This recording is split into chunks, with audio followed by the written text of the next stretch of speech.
Alright, welcome to the video everyone. So from the title you already know, today we're going to be throwing on some AliExpress really cheap plastics onto my DRZ400 and basically I'm just going to let you know if they're any good and if they're worth buying. The plastics that I've got on the bike already, you'll see they're all scratched up, dog chew marks and some faded in different spots. So yeah, initial thoughts on the plastic kit from AliExpress is pretty good. Everything seems to be there and holes drilled in the right spot. One thing to note that on the exhaust side, the exhaust cover, it doesn't actually have any sort of heat shield or heat wrapping on it, so you're going to need to get something to stick on the back. So this is just the exhaust side cover here, and as you can see I've just thrown some sort of aluminium fiberglass heat matting stuff. I just bought it from MX store here in Australia. Easy as that, and you just slap it on and it's good to go. And the AliExpress kit, it doesn't come with a headlight, sort of a headlight surround or shroud or whatever. So we're going to have to sort of sand and polish and tidy up the factory one a little bit there, but that's alright. So without further ado, jump into a montage and a time lapse of the before, install and after.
Well, the plastics are all on and the bike is looking very good, as you've seen.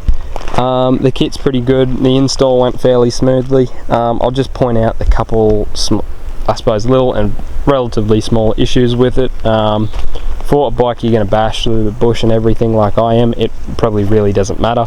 But if you're just going to have it as a street bike and you want the thing to look mint, maybe the expensive kit would be a little better, or have better fitment.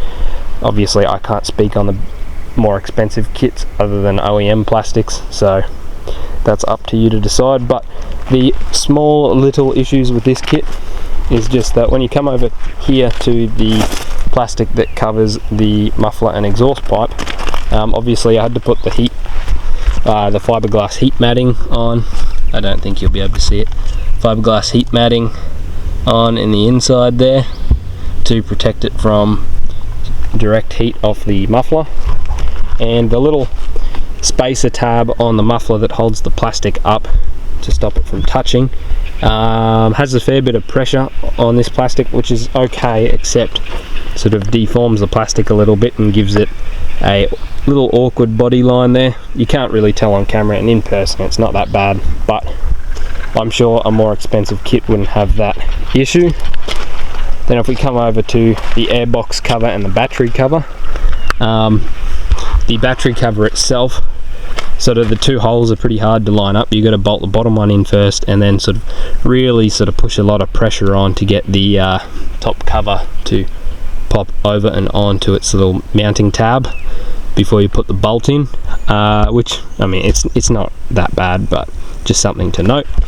Then this cover on the airbox, it all clips in fine. However, between the cover on the battery and itself has a bit of a little awkward body line there, and it's spaced up a little bit. The camera sort of doesn't show it up quite as much as it is visible in person, but again, it's really not that much of an issue and it doesn't look that bad. But I just thought I'd let you know. The plastics on the tank, they mount on fine and look good. So does the front mudguard and rear mudguard. So anyway, that's basically all I have to talk about on this plastic kit. I got mine off of AliExpress. They're 180 Australian dollars. Would I buy them again? I think so. For the money, they're pretty good, and I'm just going to use my bike as a little lightweight adventure bike. You'll see some other videos come up soon about that, so it's going to get scratched up and everything like that, so having perfect plastics does not bother me. But anyway, so thanks for watching, guys. If it helped, like and subscribe. We'll have more videos on the DRZ up soon.